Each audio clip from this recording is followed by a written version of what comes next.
While that's heating up, I'm going to chop an onion. I've got a fairly large onion here, and nice sweet onion.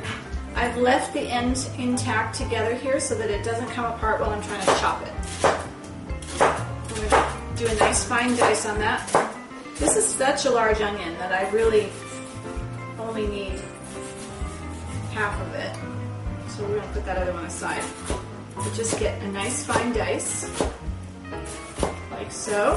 And you see how it's not sliding apart because I kept the stem end on it so that it doesn't come apart on me. There we go. My stem end, I don't want that in there. I'll just chop that up.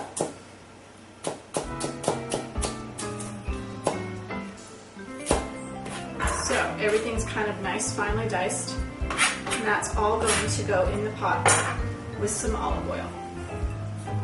All right, my stock pot should be getting nice and hot now. I'm going to add about, probably, I don't know, I just eyeball it, a couple tablespoons, 2 to 3 tablespoons of extra virgin olive oil in the spoon.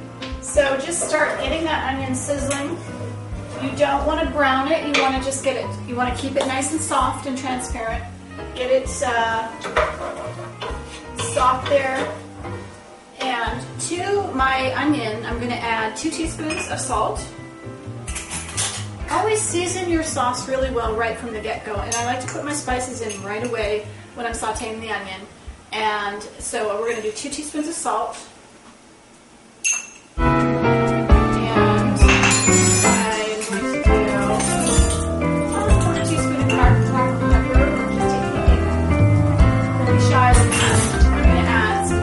Red pepper, and I just put a bunch of it in my hand, and then it's probably like less than a quarter. Just give it a little zing, and then kind of rub it together with your hands and put it in the sauce.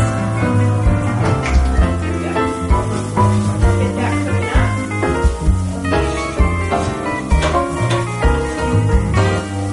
And as soon as it gets translucent, we just go ahead and dump in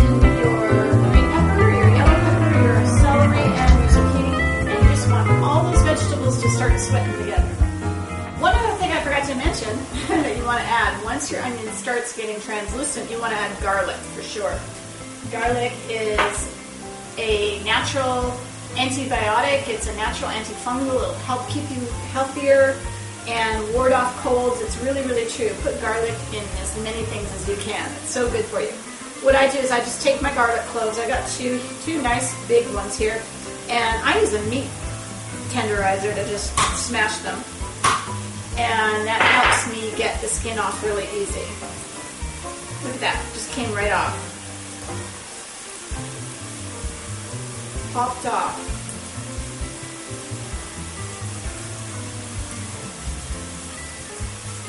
Alright, maybe that one didn't come off as easy. I spoke too soon. That one came off in pieces. Okay, we got it. Okay, 2 cloves of garlic. Cut those little nasty ends off. We don't want those in our sauce. So just take those little stem ends off.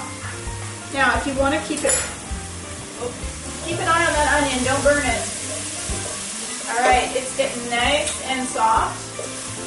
It is at the translucent stage, so it's ready for the garlic.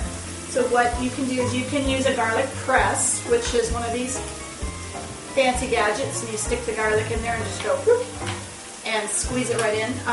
Or you can just chop it up.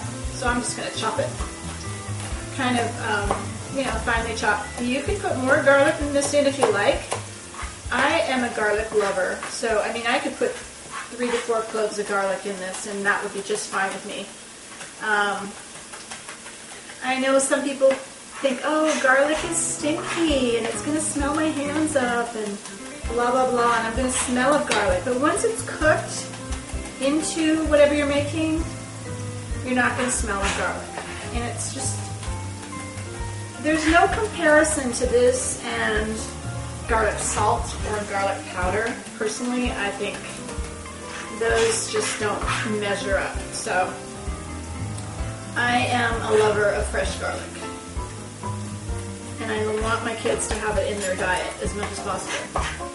Okay, so that's chopped kind of fine, kind of rough, you know, it doesn't matter, because guess what? My sauce is going to get pureed. That's the other thing. Just dump that in. And the fact that the sauce is going to get pureed, it really doesn't matter. Okay. Garlic in. It's in the pool. Stir that around. My vegetables are nice and soft, and I forgot to mention why you don't put garlic in right from the get-go is because it burns easier than onion. So, I don't know how well you're going to see this, but this is all nice and soft and ready to go. Throw the rest of your vegetables in there. As soon as you smell that garlic, trust me, you want everything else in there. There is all of my vegetables. That's sweating together. We're bringing those up, bringing the heat up on those, and that brings out the sweetness in all these vegetables. And now I'm going to check on my tomatoes. Those are going to be yummy in this sauce. So I'm going to take that whole platter of tomatoes and dump that right into the sauce. All right, so here we go. Putting these in the sauce. Just push those off your platter.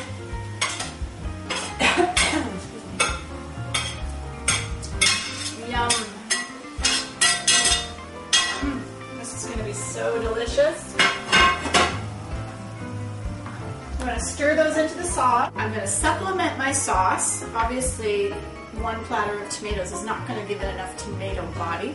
So I'm adding 1 can. This is a 28-ounce can of Trader Joe's low-fat Toscano marinara sauce.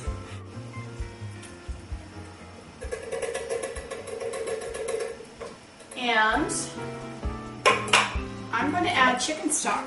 Now, if you don't want this to, if you want this to be vegetarian, just use vegetable stock. But I'm going to add 2 cups of free-range organic chicken stock. This is the Trader Joe's brand. I use a lot of Trader Joe's products, you'll notice, because I shop there and it's convenient. So just a couple of cups of this, and this is really just to cover all the vegetables. This is going to cook down.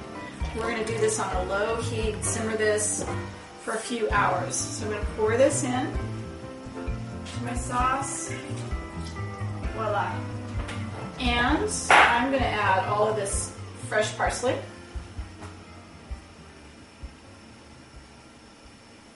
And let's see, did I forget anything? Okay. I think we've got everything in there. Oh, forgot one thing. And this is optional, but I like to add it, and I've discovered that it is kind of like a little secret ingredient, is organic sugar, 1 tablespoon. So this is what your sauce should look like when you've got everything added to it. And this is just at the beginning stage, and we're going to let this simmer now for about an hour. And once it's simmered for an hour, all the vegetables will be completely cooked. And then I'm going to puree 2/3 of it in a blender. What I'm going to do is I'm going to puree 2/3 of my marinara sauce for my lasagna. So this is the blender that I'm going to use. And my sauce is all ready. It's been about simmering for about an hour. Okay, so I pureed about 2/3 of my sauce to a nice creamy consistency. And this is where you want to do a little taste test to make sure your seasonings are right. Take the lid off and just taste your sauce before you add it back to the pot. So now I'm going to take the sauce and I'm going to pour this back into the rest of the sauce that's still slightly chunky. I hope you can see how good this sauce looks, but this is, you'll notice that it's gotten nice and thick because of pureeing 2/3 of it. I'm always coming up with new recipes using new products, so if you have something that's healthy and you would like me to create a recipe for it, please tweet me at starcandymom and tell me what it is, and hopefully I can come up with something brilliant with your product. Thank you. Thanks for tuning in.